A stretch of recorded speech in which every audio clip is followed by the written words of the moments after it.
"Get up and stop being a baby," my father shouted as I lay still on the ground. My brother just smirked while Mom blamed me for ruining his birthday. But when the paramedic realized I couldn't move my legs, she called for police backup. The MRI would show. I can still feel the concrete against my back, the searing pain that shot through me, and then nothing.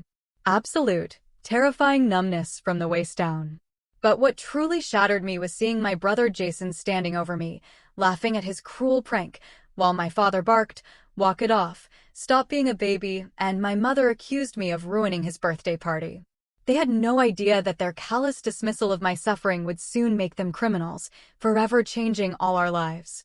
If you've ever had your suffering ignored by the very people who should have loved and protected you most, then you already know a piece of my story. My name is Audrey, and I was 28 when my family's betrayal changed my life irrevocably. Growing up in the Matthews household felt like perpetually walking on eggshells, a constant performance for an invisible audience. From the outside, we were the picture of suburban perfection, a beautiful home in Massachusetts, a successful accountant father, an ideal homemaker mother, and 2 academically excelling children. But those pristine appearances, oh, they were a cruel deception. My father, Douglas, a towering 6 feet 2 inches figure, was an impenetrable wall of stoicism. Emotion, to him, was weakness, a lesson hammered into him by his military father. And he, in turn, passed this toxic creed down, especially to my older brother, Jason. "Audrey, you need to toughen up," was his constant refrain. Whether it was a scraped knee, a broken heart, or a genuine illness, his response was always the same: minimize, dismiss, move on. My mother, Eleanor, wasn't much better. While she'd occasionally show fleeting glimpses of warmth, her true allegiance always lay with my father and Jason. She was a nervous, anxious woman, constantly terrified of upsetting the delicate, often precarious, balance of our household. If acknowledging my pain meant rocking that boat, she would choose denial every single time. "Your brother would never complain about something like that," she'd say, her words drawing comparisons that cut deeper than any physical wound. Then there was Jason, 3 years my senior, now 31. He was the undisputed golden child, the son who could do no wrong in their eyes. Athletic, charismatic, and profoundly manipulative. Jason quickly learned he could get away with anything, as long as he maintained that flawless facade for our parents. I still remember, I was just 7, Jason 10. He pushed me off my bike, shattering my wrist. When I sobbed to our parents, Jason, without batting an eye, claimed I'd simply fallen because I was clumsy. They believed him, without question. At the hospital, my father lectured me about being more careful, while my mother fretted over medical bills. Not once did they even consider Jason might be lying. This horrifying pattern was the bedrock of my childhood and extended well into our adult years. Jason's pranks weren't just mischievous, they veered into outright cruelty. And our parents? They'd either outright ignore his behavior or, worse, blame me for provoking him. When I was 12, he locked me in our terrifyingly dark basement for hours during a thunderstorm, knowing full well my crippling fear of the dark. When I finally escaped and confronted them, they accused me of making up stories for attention. At 16, he sabotaged my science project the night before it was due, causing me to fail. When I told my parents, they simply suggested I should have been more prepared and not left everything to the last minute. It was a constant, soul-crushing invalidation. By the time I reached adulthood, I'd learned to build my own escape route. At 18, I fled to an out-of-state college, returning only for the absolute bare minimum holidays. I forged a new life, an elementary school teacher, surrounded by friends who actually saw and cared for me, and in therapy, finally trying to unpick the tangled damage my upbringing had woven. But family ties, you know how it is. They're brutally hard to sever. No matter how many boundaries I tried to erect, guilt and obligation, those insidious little threads, would always reel me back in. Which is precisely why, when my mother called, insisting I attend Jason's 31st birthday, I reluctantly said yes. It had been 6 months since I'd seen any of them, and a naive, hopeful part of me wondered if time and distance might have, just maybe, softened the edges. "It would mean so much to your brother if you came," she chirped, though I deeply doubted Jason gave a single damn about my presence. "We're having a backyard barbecue, and your father's setting up the new pool deck. Everyone will be there." Everyone, of course, meant Jason's smug entourage, most of whom were as obnoxious and entitled as he was.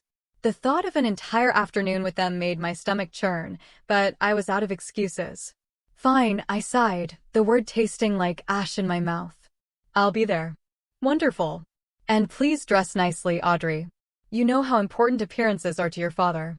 That comment, it hit like a tiny poison dart. It was meant to.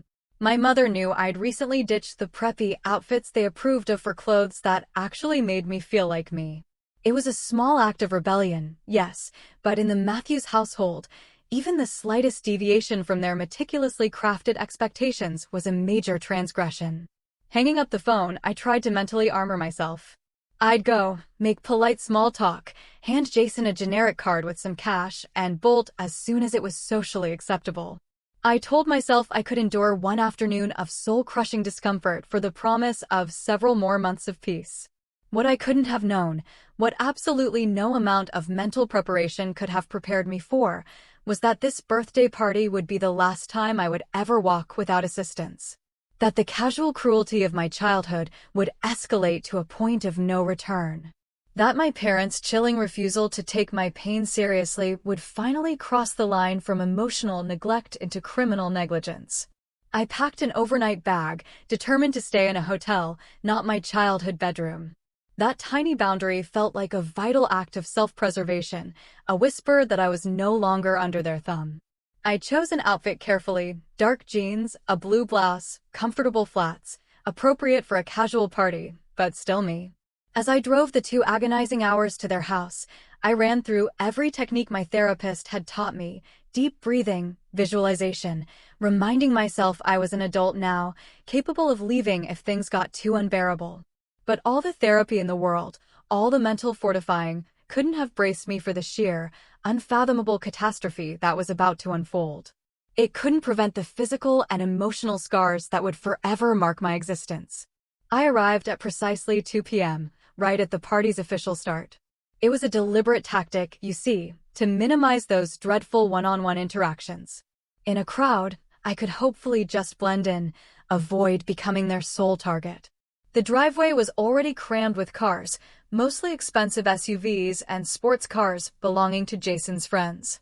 I recognized a few, including the sleek red Corvette of Tyler, Jason's best friend, who'd been just as complicit in tormenting me throughout our childhood. My mother greeted me at the door with a practiced air kiss and a quick once-over that silently judged my outfit. "Audrey, you made it. Everyone's out back. Your brother just opened his presents." Of course.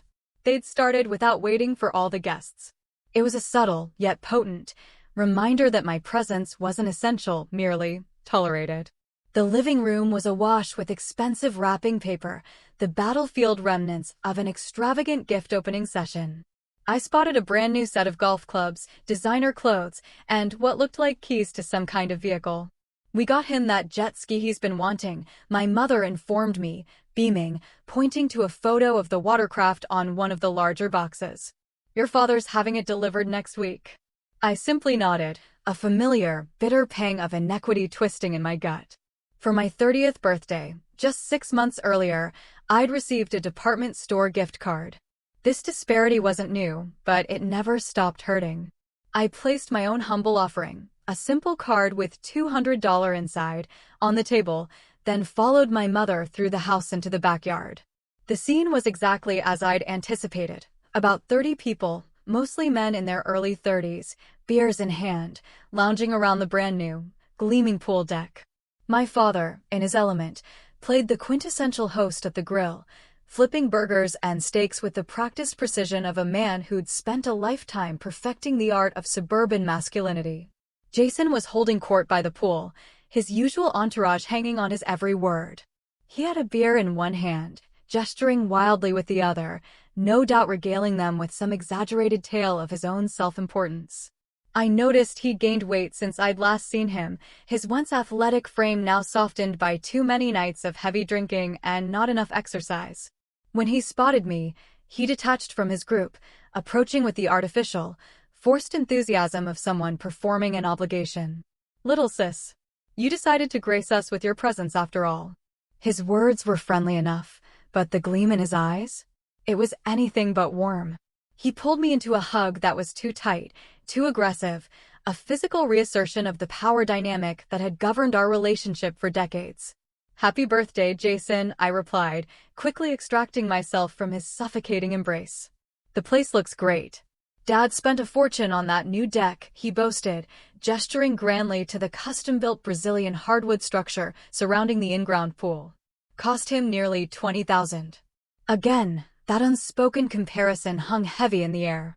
Our parents would spare no expense for Jason's comfort and status, while my requests and needs had always been treated as burdensome impositions. I excused myself to get a drink, deliberately choosing water over alcohol. I knew, from bitter experience, I needed to keep my wits razor-sharp, lest I become even more vulnerable to their manipulations. For the next hour, I skillfully navigated the party, managing to avoid direct interaction with my immediate family. I fell into polite conversation with a few other guests, mostly spouses and girlfriends who seemed equally uncomfortable with the increasingly rowdy atmosphere. We formed a quiet, unspoken alliance of outsiders. But as the afternoon wore on, the alcohol flowing as freely as the cruel words, I felt the energy shift. Jason and his friends grew louder, their behavior increasingly obnoxious. They started dredging up old high school memories, swapping stories that, without fail, involved humiliating someone they deemed beneath them. And then, inevitably, Jason's gaze locked onto me. "Hey, remember that time we convinced Audrey the neighbor's dog had rabies?" he yelled, loud enough for everyone to hear. "She was so scared she refused to go outside for a week." His friends roared with laughter, and my cheeks burned with that all-too-familiar cocktail of mortification and simmering rage. I was 8 years old when they'd done that, convinced me the friendly Labrador next door had a deadly disease. The fear had been agonizingly real, the nightmares relentless. Or the time we switched her shampoo with hair removal cream? Tyler chimed in, slapping his knee as if this act of deliberate cruelty was the height of comedy. That particular prank happened when I was 14. I'd been forced to wear hats to school for weeks, my hair growing back in pathetic, patchy clumps. My parents? They'd told me to stop being so dramatic. I took a deep, shaky breath and began gathering my things. My limit was reached. No amount of familial obligation was worth enduring this public, sadistic humiliation. But as I turned to leave, Jason intercepted me. "Leaving so soon, little sis? The party's just getting started." His words were slurred, his eyes unfocused. He was drunk, and drunk Jason was always more unpredictable, more dangerous. "I have a long drive back," I said, my voice firm, trying to sidestep him. But Jason blocked my path, a sneer playing on his lips. "Come on, loosen up. Have a drink with us. For old time's sake." I knew this routine. The forced camaraderie that always led to some form of public degradation. I'd fallen for it too many times before. "No thanks, Jason. I really need to go." His face hardened, the mask of friendliness slipping away to reveal the raw cruelty beneath. "Still the same uptight Audrey, huh? Some things never change." I turned my back on him, heading for the sliding glass door. I just needed to grab my purse from the living room, mumble a quick goodbye to my parents, and then I could escape this toxic charade. But fate, or perhaps Jason's malice, had other, far more devastating plans. To reach the house, I had to cross a section of that brand new pool deck. The moment my flat-shod foot hit the wooden boards, I felt it, a sickening, unnatural slickness. I glanced down, and there it was, a faint sheen on the wood, almost imperceptible unless you were actively looking for it. In that horrifying instant, I knew what was about to happen. But it was already too late. My foot slid forward, violently, wrenching me off balance. I thrashed, arms flailing wildly, desperately trying to catch myself, but the slipperiness was absolute, deliberate. My other foot shot out from under me, and I felt my body falling backward, the world tipping into slow motion. I saw Jason and his friends, their faces a grotesque mix of anticipation and cruel amusement. I saw my father turning from the grill, my mother pausing in mid-conversation. And then, the impact. Not with the soft wooden deck as I'd expected, but with the brutal, unyielding concrete lip of the pool. My lower back and head struck simultaneously, a double blow that sent a white-hot, shooting pain rocketing up my spine, exploding like fireworks behind my eyes. I heard a scream, raw and animalistic, and only later would I realize it had come from me. The world tilted and spun, colors blurring into an abstract mess as my vision swam in and out of focus. When things finally stabilized, I was lying flat on my back, staring up at the impossibly clear blue sky. The pain in my head was excruciating, a pounding drum against my skull. But what terrified me, truly petrified me, was what I couldn't feel. Nothing. Absolutely nothing below my waist. Help! I gasped, my voice a strangled whisper, barely audible. The impact had knocked the wind out of me, and I was struggling, desperate for air. Please help me. I can't feel my legs. The first face that swam into my blurring vision was Jason's. He was looming over me, and to my utter horror, he was smiling. Nice prank, sis. Very dramatic. He even turned to his friends, a smirk plastered on his face. She always was a theater kid. I tried desperately to move, to sit up, but my body simply wouldn't obey. My arms worked, but when I attempted to shift my legs, there was nothing. No response, no sensation. Just a terrifying, hollow void where the lower half of my body should have been. I'm serious. I cried, my voice stronger now, sharp with panic. Something is wrong. I can't move my legs. I think I hit my back on the concrete. Jason rolled his eyes, still so absolutely convinced this was some elaborate performance. Come on, get up. You're embarrassing yourself. I can't get up. I was openly sobbing now, tears of raw pain and terror streaming down my face. Please, call an ambulance. I think I'm really hurt. By this point, a small crowd had gathered around me. I could see curiosity, discomfort on their faces, but not one single person moved to help. They were taking their cues from Jason, assuming this was just another installment of the Audrey drama show. Then my father pushed through the onlookers, his face a mask of pure irritation. What in God's name is going on here, Audrey? Why are you on the ground? Dad. I sobbed, a wave of fleeting, desperate relief washing over me. Surely, he would take this seriously. I slipped and fell. I hit my back on the pool edge. I can't feel my legs. I need to go to the hospital. I braced myself, expecting concern, urgency, immediate action. What I got instead was a dismissive, utterly chilling scoff. For God's sake, Audrey, the deck is perfectly safe. I just had it installed by professionals. He gestured impatiently. Walk it off. Stop being a baby. You're making a scene at your brother's party. The words hit me harder than the concrete. Even now, even when I was literally unable to move, my pain was being dismissed, my experience invalidated, my reality denied. Douglas, maybe we should help her up, my mother suggested, appearing at his side. But her concern wasn't for my agonizing pain, it was for appearances. People are watching. I can't get up. I repeated, my voice rising with pure desperation. I need an ambulance. Please, Mom. Dad, I'm begging you. Something is seriously wrong. My mother knelt beside me, her voice dropping to an angry whisper. Audrey Matthews, that is enough. You've always been jealous of your brother's attention, but this is taking things too far. You're ruining his birthday party with this performance. I couldn't believe what I was hearing. The pain in my back was intensifying, radiating outwards in waves that made it impossible to concentrate. My head throbbed where it had struck the concrete, and I was starting to feel violently nauseated. I think I'm going to be sick, I moaned, turning my head to the side. She's probably drunk, I heard Jason tell someone, his voice dripping with condescension. Classic Audrey, can't handle her alcohol. I hadn't had a single drink all day, but facts had never mattered in my family's narrative about me. The sun beat down, making the nausea worse. I was sweating profusely, and a strange, terrifying tingling sensation had started in my fingertips. These were bad signs. Very bad. Indicators of shock, perhaps internal bleeding. Please, I whispered, no longer possessing the energy to shout. I need help. My father had already walked away, returning to the grill as if absolutely nothing was happening. My mother was making excuses to the guests, telling them I was prone to episodes and they should continue enjoying the party. Jason had lost interest entirely, rejoining his friends, who were now loudly discussing plans to take the new jet ski out the following weekend. I was utterly alone, immobile, in blinding agony, surrounded by people who were actively choosing to ignore my suffering. The betrayal. It cut deeper than any physical pain ever could. Hey, if you're still with me through this nightmare, and you want to hear more stories of resilience, survival, and finding your strength, please hit that subscribe button right now.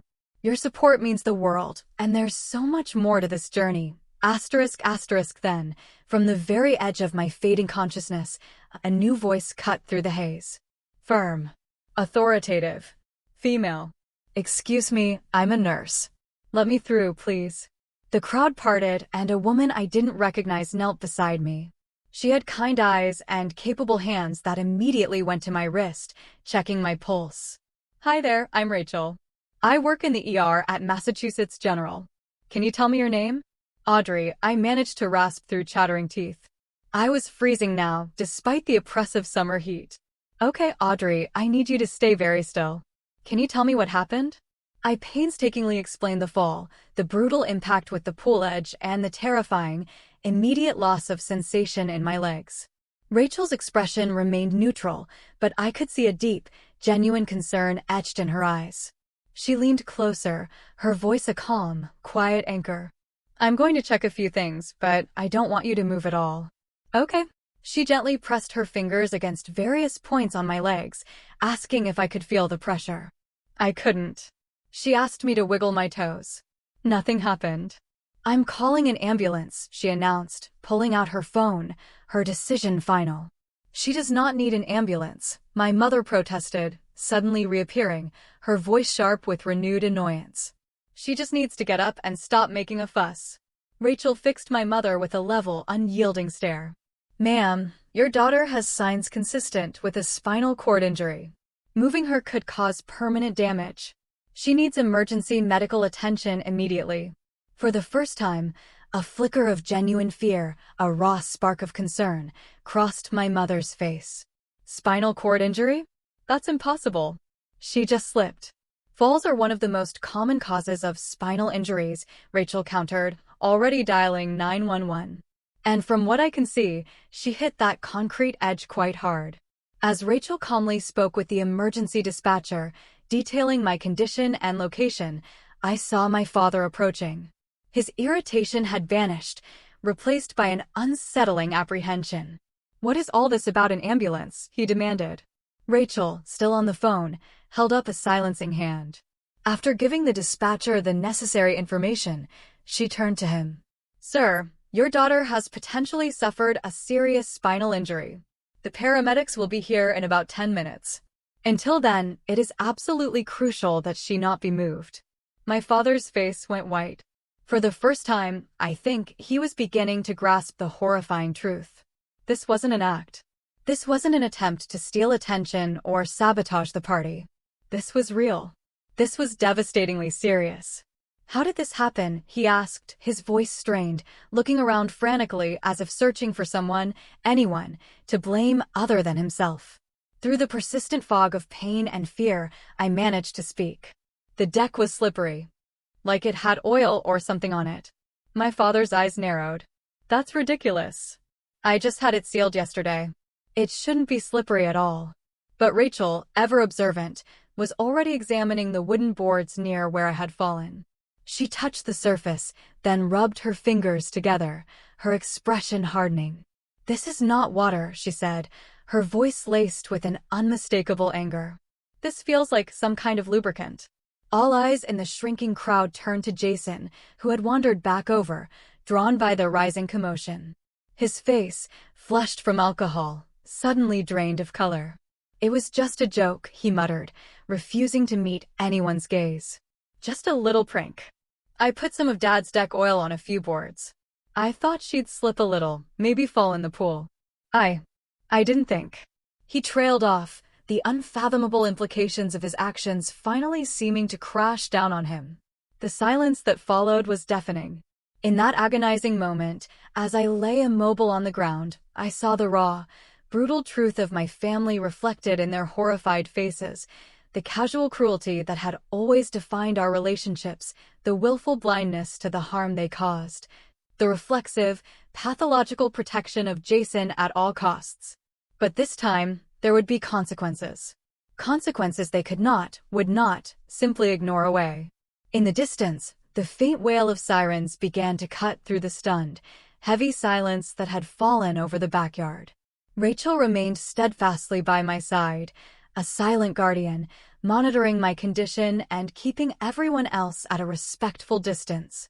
"Try to stay calm," she said softly, her voice soothing. "Help is almost here. Just focus on your breathing."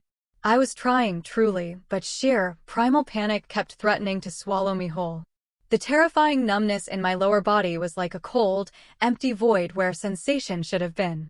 Each breath sent fresh waves of excruciating pain through my back and head, and the nausea intensified, making me gag.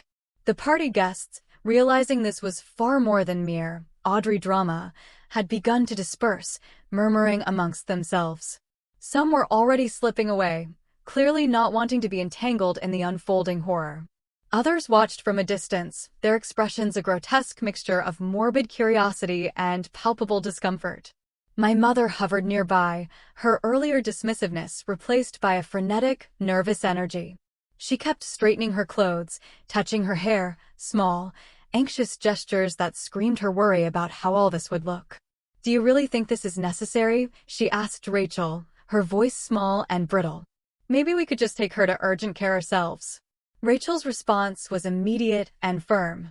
"Absolutely not. She needs proper immobilization and transport. Any improper movement could worsen a spinal injury."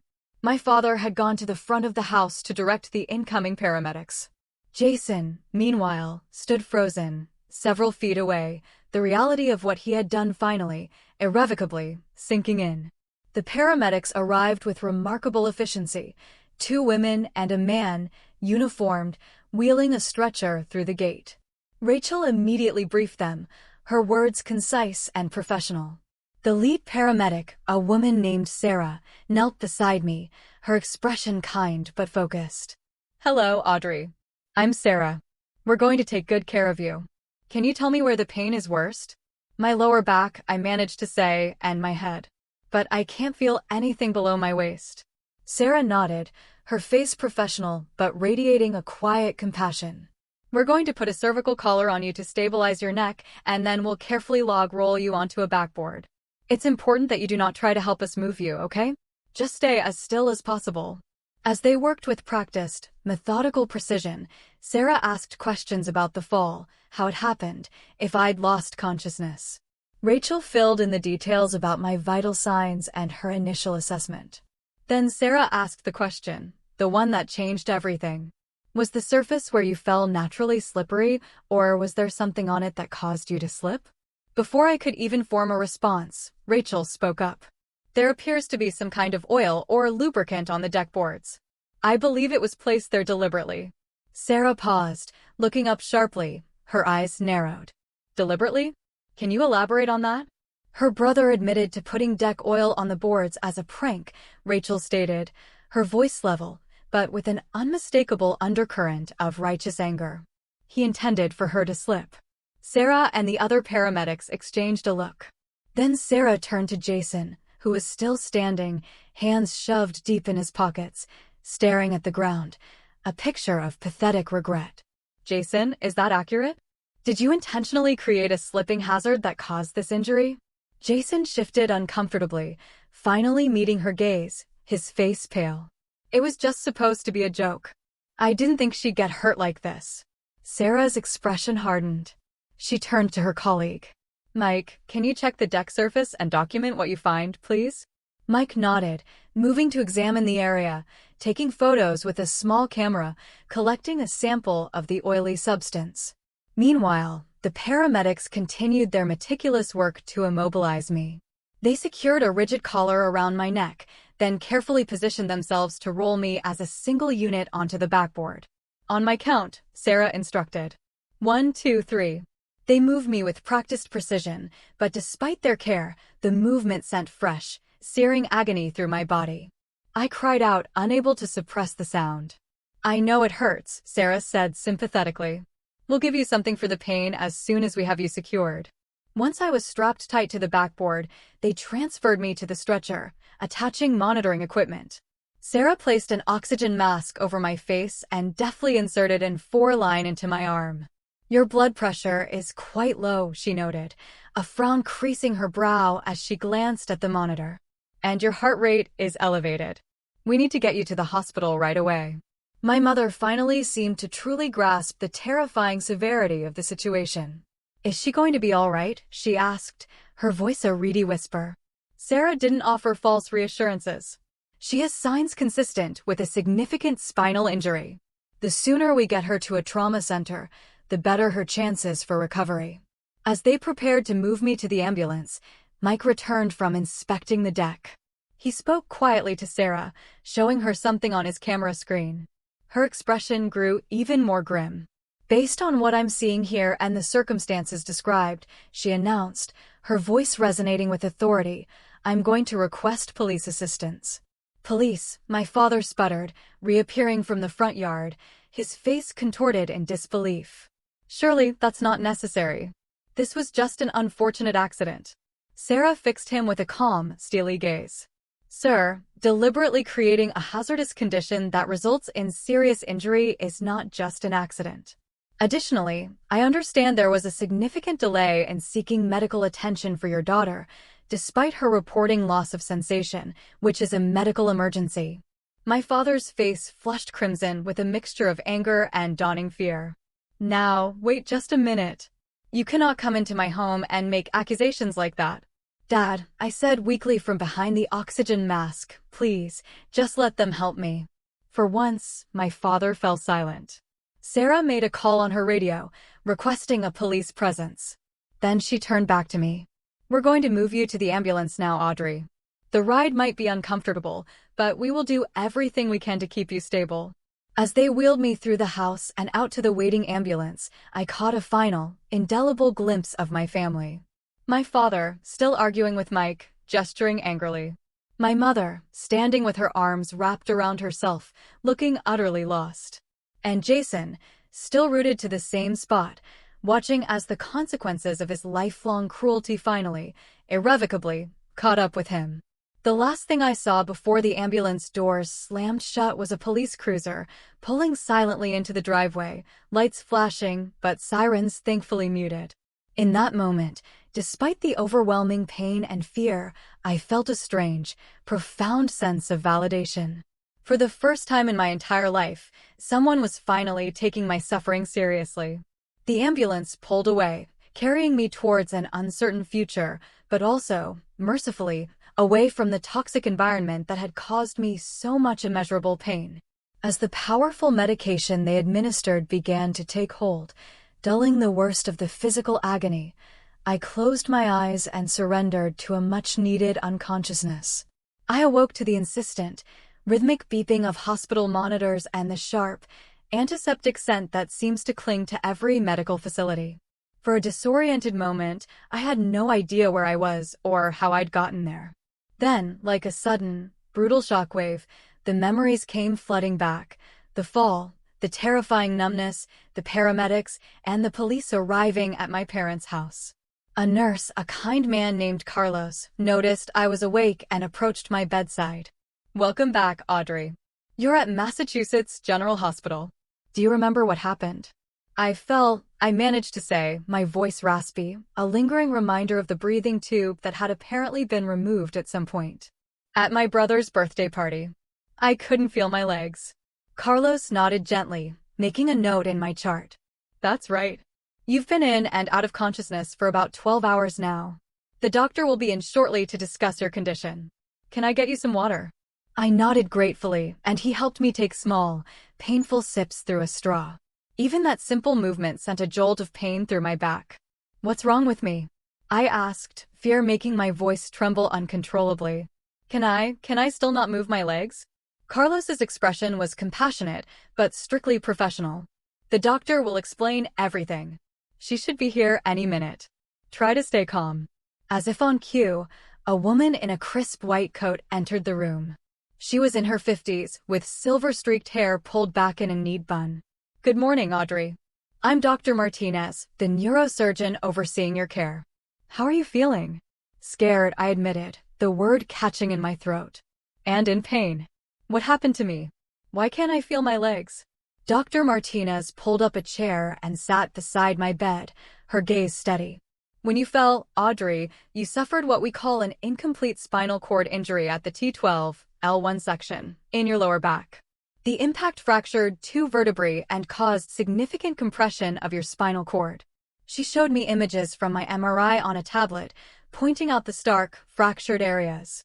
"We performed emergency surgery to remove bone fragments and reduce the pressure on your spinal cord. We also stabilized your spine with rods and screws." "Will I walk again?" The question, heavy with dread, was the one that had haunted me since the moment I lost sensation. Dr. Martinez offered no false hope, but neither did she extinguish it entirely. Spinal cord injuries are complex and outcomes can vary widely.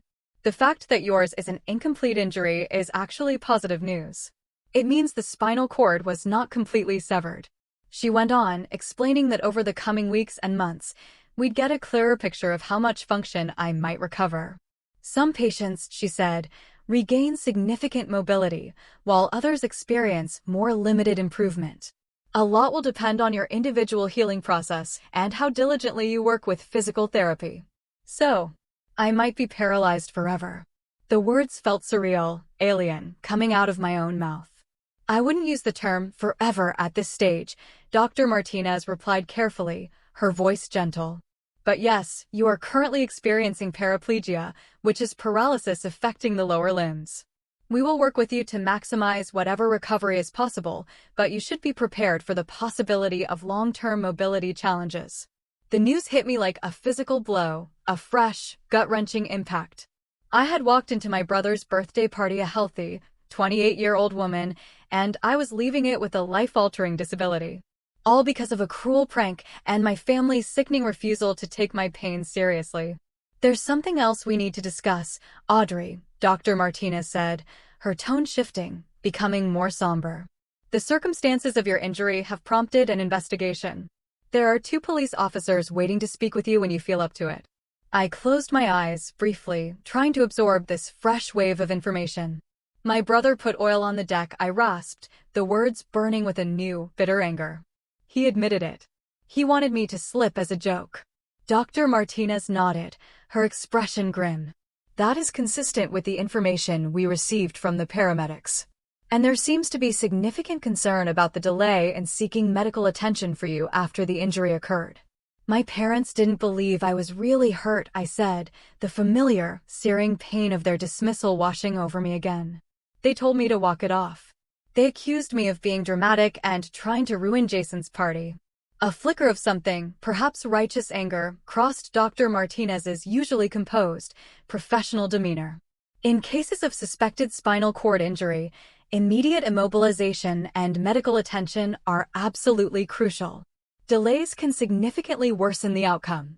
The implication hit me like another physical blow, almost too much to bear.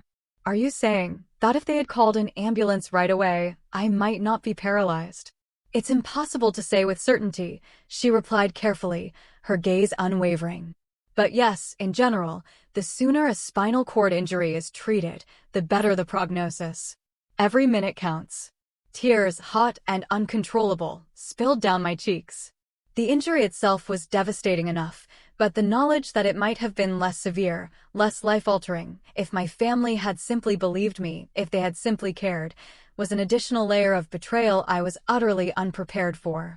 Dr. Martinez gave me a moment to process, then gently asked, "Do you feel up to speaking with the police now, or would you prefer to rest first?" "I'll talk to them," I decided, my voice regaining a fragile strength. "I want them to know what happened." She nodded and left to get the officers. Carlos stayed, silently adjusting my position to make me more comfortable, offering tissues for my unending tears. The police officers who entered were both women, Detective Sullivan and Officer Chin, which, for some reason, made me feel a tiny bit safer. They explained they were investigating the circumstances surrounding my injury. "We understand this is difficult, Audrey," Detective Sullivan began, her voice compassionate. "But we need to ask you some questions about what happened yesterday." I recounted the events, as clearly as I could, from my arrival at the party to Jason's cruelty, and finally, to my family's shocking, heart-wrenching response to my injury. "So, to be clear," Detective Sullivan clarified, "after you fell and reported that you could not feel or move your legs, no one called for medical assistance?" "No," I confirmed, my voice unwavering. "Not until Rachel, the nurse who was at the party, intervened. That was at least 15 or 20 minutes after my fall. My father told me to walk it off. My mother accused me of trying to ruin Jason's birthday." Officer Chin, who had been meticulously taking notes, looked up. "And your brother admitted to putting oil on the deck?" "Yes," I said, the memory still vivid and raw. "He said it was supposed to be a prank. He thought I would slip and fall into the pool. He didn't think I would hit the concrete edge." The officers exchanged a significant glance. "We should inform you, Audrey," Detective Sullivan continued, her voice formal now, "that we have already taken statements from several witnesses at the scene, including the nurse, Rachel Cooper, and the paramedics who transported you. We have also collected evidence from the deck, which confirmed the presence of deck oil in the area where you fell." She paused, her gaze holding mine. "Your brother, Jason Matthews, was taken into custody last night on charges of reckless endangerment, resulting in serious bodily harm. Your parents, Douglas and Eleanor Matthews, are currently being investigated for criminal negligence and failure to provide necessary medical assistance." The news stunned me into silence. As much as my family had hurt me, had dismissed me, I had never, not once, imagined them facing criminal charges. "They could go to jail?" I asked, my voice barely a whisper, the implications staggering. "That will be up to the district attorney and ultimately the courts," Detective Sullivan replied, her voice firm. "But yes, these are serious charges, especially given the severity of your injuries." They asked a few more questions, thanked me for my cooperation, and left, promising to keep me updated on the investigation. After they were gone, I lay there in the hospital bed, trying desperately to process everything. The physical reality of my injury was overwhelming enough, but the legal and emotional implications of what had happened were equally staggering.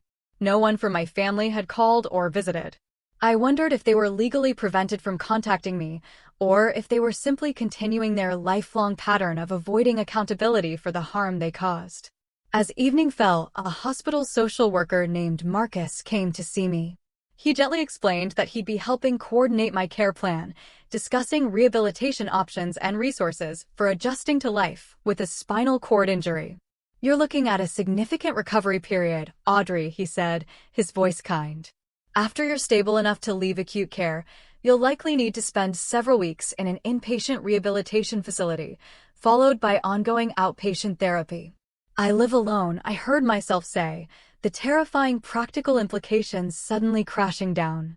"My apartment has stairs. I teach elementary school, which means being on my feet all day." Marcus nodded with profound understanding. "These are all challenges we will help you navigate. There are resources available for home modifications, vocational rehabilitation, and disability benefits." It's a lot to take in right now, I know. And indeed it was. In the horrifying span of just 24 hours, every single aspect of my life had been utterly upended. My body, my home, my career, my family relationships, all transformed in ways I was only just beginning to comprehend. That night, alone in my stark hospital room, I cried until there were no more tears left, grieving everything I had lost, and everything that now lay frighteningly uncertain before me. But beneath the suffocating grief and paralyzing fear, a tiny, defiant spark of determination began to glow. I had survived my family's lifelong emotional abuse. Somehow, impossible as it seemed, I would survive this too. And for the first time, they would face real, undeniable consequences for their actions. The weeks that followed blurred into a relentless cycle of medical procedures, agonizing pain management, and the first tentative, painful steps toward rehabilitation. I remained in acute care for 14 days, during which time the full, brutal extent of my injury became terrifyingly clear. Dr. Martinez explained that while the surgery had successfully stabilized my spine and relieved pressure on my spinal cord, there was significant, deep damage that would take time to heal. If it healed at all. You have what we call an ASIA C classification, she told me during one of her daily visits. This means you've preserved some motor function below the level of injury, but it's not strong enough to be functional. You also have some sensory preservation, which is a positive sign.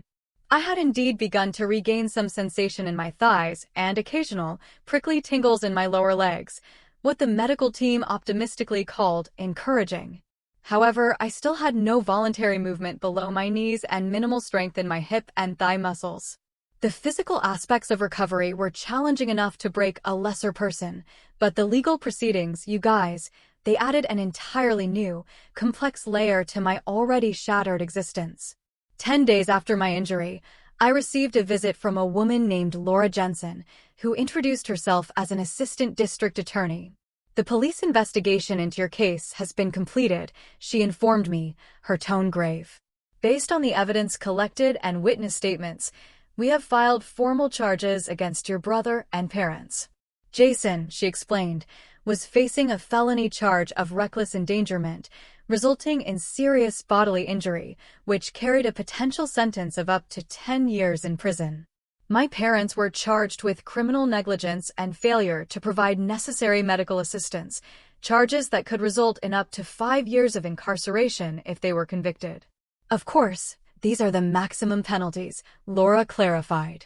Actual sentences would depend on many factors, including prior criminal history, which none of them have, and whether they accept responsibility by pleading guilty.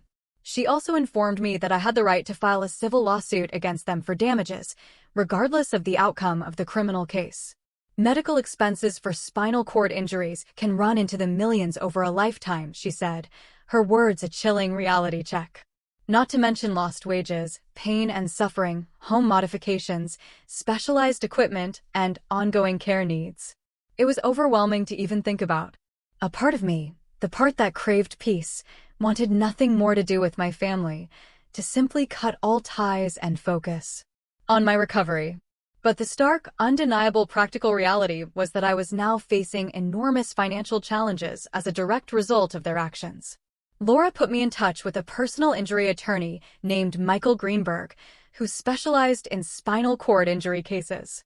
He visited me in the hospital the very next day, a kind, reassuring presence, explaining the complex process of filing a civil suit and what I could reasonably expect. Your case is incredibly strong, he told me after reviewing the police reports and my medical records. The liability is crystal clear, especially with your brother's admission that he deliberately created the hazardous condition. Your parents' homeowner's insurance will likely cover some damages, he continued, but for the full compensation you deserve, we would need to go after their personal assets as well. The thought made me profoundly uncomfortable. Despite everything, these were still my parents. But as Michael gently pointed out, my new reality would include extensive, potentially lifelong medical bills, ongoing care needs, and a significantly altered earning capacity. This isn't about revenge, Audrey, he assured me, his gaze empathetic.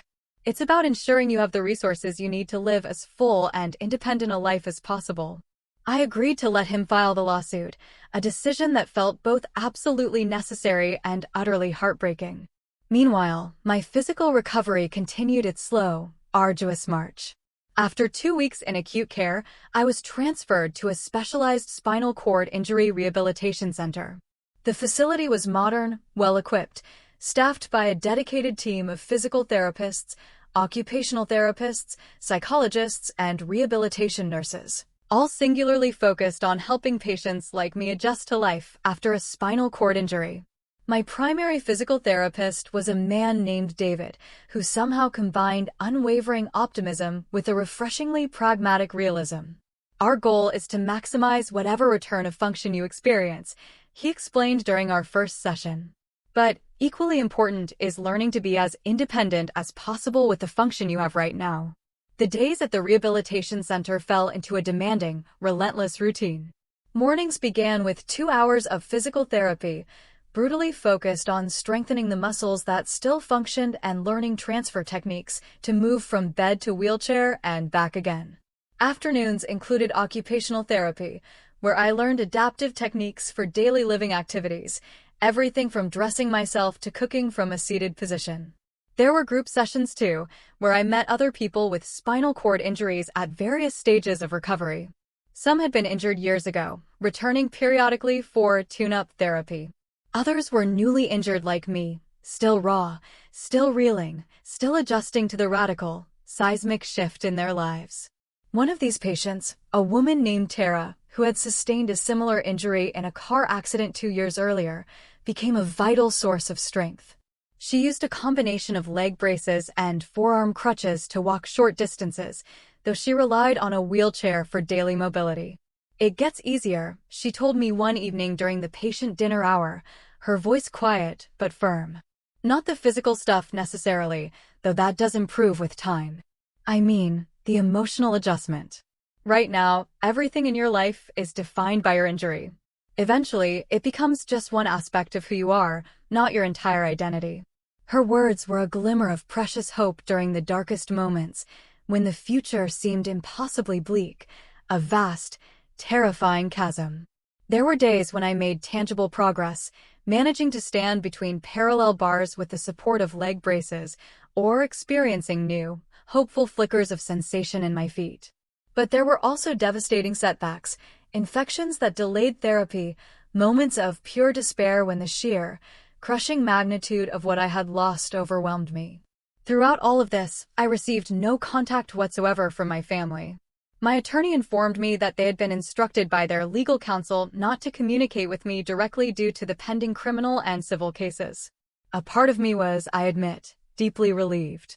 Another part felt their absence as yet another, agonizing layer of abandonment. But my chosen family, my friends and colleagues from the elementary school where I taught, they stepped in to fill that gaping void. They organized a rotation of visitors, breaking the soul-crushing monotony of hospital life, brought home-cooked meals to supplement the bland institutional food, and even set up a fundraising campaign to help with expenses not covered by insurance. 3 months after my injury, the criminal cases against my family moved toward resolution. Jason accepted a plea deal, admitting to felony reckless endangerment in exchange for a 5-year sentence, with 2 years to be served in prison and 3 on probation. My parents also took plea agreements, receiving 2 years of probation and 400 hours of community service each, along with mandatory counseling. The civil case, as expected, took longer to resolve. Michael, my attorney, painstakingly deposed each family member, collecting their sworn testimony about the events leading to my injury. The process was grueling, emotionally draining, but absolutely necessary, forcing them to acknowledge, under oath, the brutal reality of what they had done. 6 months after filing the lawsuit, we reached a settlement.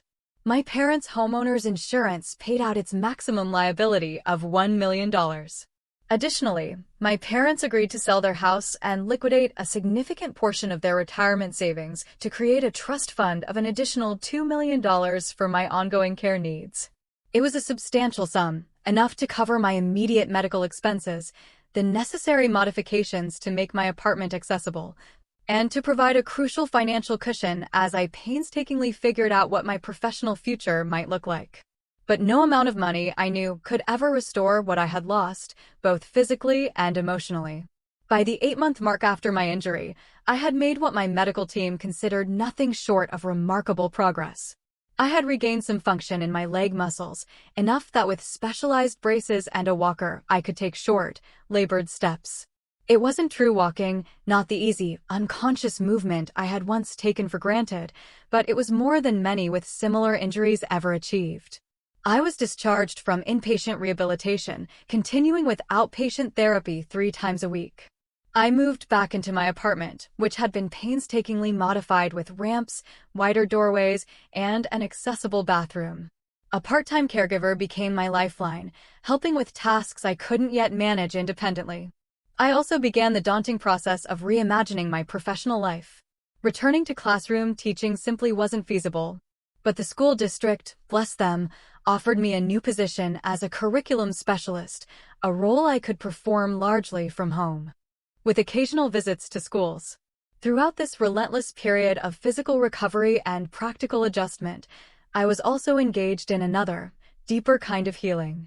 I worked tirelessly with a therapist named Claire, who specialized in trauma and family dynamics. "What happened to you wasn't just a physical injury, Audrey," Claire gently reminded me during one of our sessions. "It was the culmination of a lifetime of emotional abuse and neglect. The paralysis in your legs is visible, but there are other invisible wounds that need healing too." With her compassionate guidance, I began to process not just the raw trauma of the injury itself, but the insidious, deeper patterns of family dysfunction that had made it all possible. The constant invalidation of my experiences, the cruel golden child/scapegoat dynamic between Jason and me, the chilling way my parents had consistently prioritized superficial appearances over my very real well-being. "Your family failed you in the most fundamental way," Claire stated, her voice firm. "They had one job, to protect you and care for you. Instead, they caused you profound harm and then refused to acknowledge it." Acknowledging this brutal truth was excruciatingly painful, yes, but ultimately, it was profoundly liberating. It allowed me to see that my injury, devastating as it was, had also, in a strange, twisted way, freed me from the toxic family system that had caused me so much suffering throughout my entire life. "Do you think you'll ever reconcile with them?" Claire asked during one session. I considered the question carefully, honestly. "I don't know. Part of me thinks there's no coming back from this. Another part wonders if these legal consequences might finally force them to confront the reality of their behavior." "Either way," she said, her voice soft but powerful, "your healing does not depend on their acknowledgement or changes. It is something you do for yourself." And slowly, painstakingly, that is exactly what I began to do, heal not just my broken body, but my fractured sense of self, my understanding of what family should be, and what relationships I truly deserved in my life. As I approached the one-year anniversary of my injury, I received an unexpected letter. It was from Jason, writing from prison. The envelope sat unopened on my kitchen table for 3 agonizing days before I found the courage to read it. Inside was a lengthy, handwritten apology, the first genuine one I had ever received from my brother. He wrote about the therapy he was undergoing in prison, how he was finally confronting the person he had been, and the immense harm he had caused. He made no excuses for his behavior and asked for nothing in return, not even forgiveness. "I understand if you never want to hear from me again," he wrote in conclusion. "I wouldn't blame you. But I wanted you to know that I'm truly sorry for the pain I have caused you. Not just on that day, but throughout our lives. You deserved so much better." The letter left me with a torrent of complicated, conflicting feelings. It seemed sincere, but I wasn't ready to let Jason back into my life, if I ever would be. Still, there was a certain undeniable closure in having my experiences, my suffering, finally acknowledged by someone who had been there. My parents never reached out directly, though I heard through mutual acquaintances that they had moved to Florida, starting over in a smaller house with whatever assets they had managed to retain after the settlement. As for me, I was diligently building a new life. It was undeniably different from what I had planned, certainly more challenging in countless ways, but also rich with new meanings and connections. The friends who had stood by me during my hospitalization became my chosen family, a steadfast beacon of unconditional love. The disability advocacy community I had joined gave me a profound sense of purpose and belonging I had never, ever experienced in my biological family. And somewhere along the way, amidst the pain and the effort, I discovered a deep, unyielding resilience within myself that I had never known existed. A capacity not just to survive trauma, but to find meaning and even profound growth in its aftermath. 2 years have passed since that fateful day at my brother's birthday party. 2 years since a cruel prank and a family's callous, unforgivable indifference changed the course of my life forever. 2 years of surgeries, relentless rehabilitation, constant adaptation, and profound, gut-wrenching emotional work. My life today bears little resemblance to what it was before. I live in a different apartment now, a ground-floor unit in a building with full accessibility features. I drive a car with hand controls. I work remotely most days, though I visit schools several times a month to train teachers on the curriculum I've helped develop. Physically, I have made what my doctors consider remarkable progress. With leg braces and forearm crutches, I can walk short distances, taking slow, deliberate steps. I have regained sensation in about 60% of my lower body, though it remains altered, sometimes manifesting as pins and needles or hypersensitivity rather than normal feeling. There are good days and bad days, of course. Days when I move with relative ease, almost forgetting the limitations of my body. And days when pain spasms or frustrating complications like urinary tract infections remind me forcefully of all that has changed. But the most significant healing hasn't been physical. It has been the internal journey from victim to survivor, from someone defined by what was done to her, to someone who actively, powerfully shapes her own story. 6 months ago, I became deeply involved with a local advocacy group for spinal cord injury survivors, serving as a peer mentor for newly injured patients. Twice a week, I visit the very same rehabilitation center where I once spent months relearning basic life skills. I sit with people who are where I was 2 years ago, consumed by grief and fear, uncertain if life can ever be good again. It doesn't get easier, I tell them, echoing Tara's wise words. But you get stronger. And you find new ways to define what truly matters. Through this incredibly rewarding work, I met Thomas, a physical therapist specializing in neurological injuries. Our professional relationship gradually, beautifully, evolved into friendship and, more recently, into a tentative, hopeful romance. He sees me for who I am, not defined by my disability, but not ignoring it either. With him, I am learning what healthy love truly feels like, built on a foundation of mutual respect and genuine, unwavering care. As for my family, that chapter remains complicated, shrouded in a lingering shadow. Jason was released from prison 4 months ago, having served his full 2-year sentence.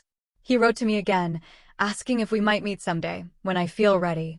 I haven't yet decided if such a meeting will ever be part of my healing journey. My parents remain in Florida, living their lives separate from mine. Occasionally, I receive secondhand news about them through distant relatives. They've apparently spun a carefully sanitized version of events for their new community, painting themselves as devoted parents supporting their daughter through a tragic accident. The truth, always inconvenient for them, has been reshaped to protect their fragile image. But their narrative no longer has power over me. I've learned that my truth doesn't require their acknowledgement to be valid. My pain doesn't need their recognition to be real.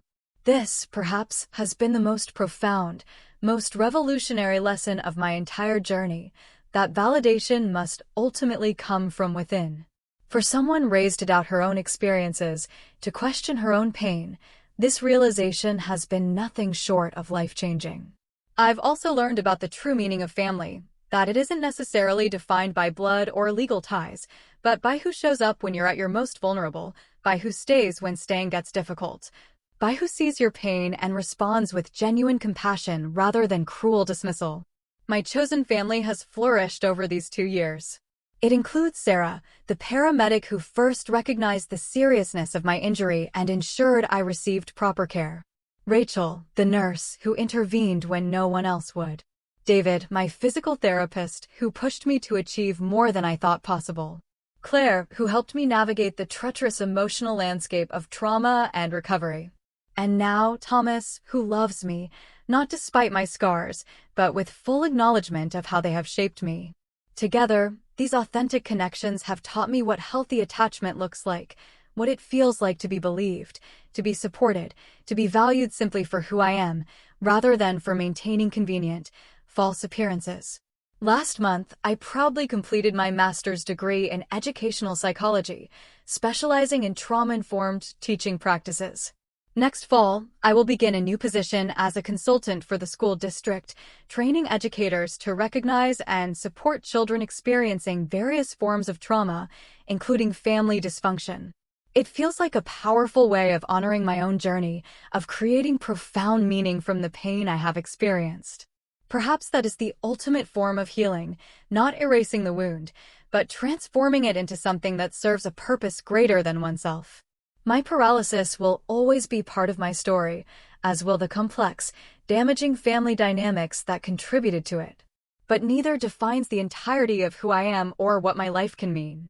Sometimes, when I'm with Thomas or surrounded by friends, laughing freely and fully present in the moment, I realize with a jolt that I am truly happy. Not despite what happened, but in a way that incorporates it into a larger, more resilient narrative of strength and growth. Other times, usually late at night when pain keeps me awake, I still struggle with raw anger and profound grief for what was taken from me. The physical abilities I lost, the family relationships that, even if toxic, represented my primary attachments for 28 years, the sense of safety in the world that may never fully return.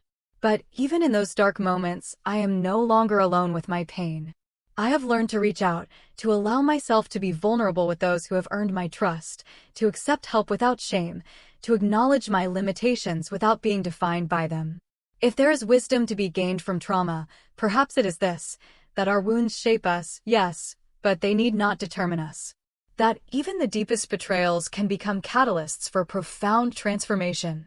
That sometimes it takes being broken to discover just how much unbreakable strength we truly contain. I don't know what the future holds for my body. My doctors say I may continue to see small improvements in function for up to 5 years post-injury, though the most significant gains typically occur in the first 2. I may walk more easily someday, or I may not. Either way, I will continue to painstakingly build a life that accommodates my reality while constantly stretching the boundaries of what seems possible.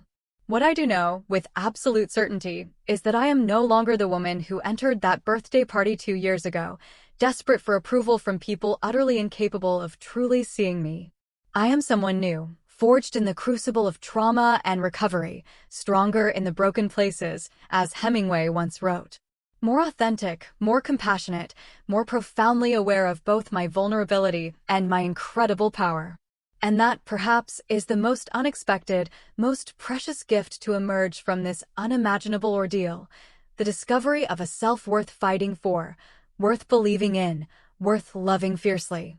If you are watching this and find yourself trapped in a situation where your pain is dismissed, where your reality is denied by those who should protect you, please know this. You deserve better.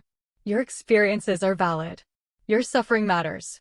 And there are people in this world who will see you truly, wholly, if you can find the courage to reach beyond those who refuse to. So tell me, have you ever had your pain dismissed by someone who should have believed you? How did you find the strength to trust yourself when others would not? I really want to know your stories. Thanks for watching and take care.